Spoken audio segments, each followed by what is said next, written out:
बिस्मिल्लाहिर्रहमानिर्रहीम। अस्सलाम वालेकुम। एमजी फैमिली कैसी है? उम्मीद है कि आपके रोज़े अच्छे जा रहे होंगे। आज मैं रोज़ों के हवाले से बेहतरीन सा स्ट्रॉबेरी शेक लेके आई हूँ, जो बहुत ही मज़ेदार है, जायकेदार है, सेहत में भी अच्छा है। जिन लोगों को शुगर है उन लोगों के लिए तो स्ट्रॉबेरी एक अल्लाह ताला की नेमत है। ये मैंने स्ट्रॉबेरी, मेरे पास एक सेब है, इसको मैंने चॉप कर लिया था।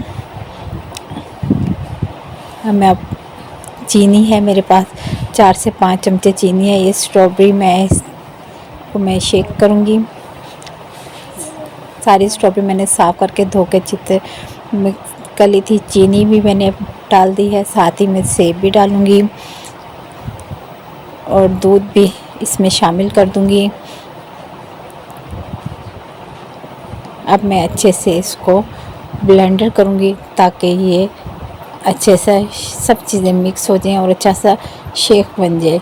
ये शेक जो है बहुत ही मज़ेदार है। आप इसको इफ्तारी में बना के पिएं, आपको सेहत भी मिलेगी, आपकी प्यास भी नहीं होगी, पानी की कमी भी पूरी करेगी।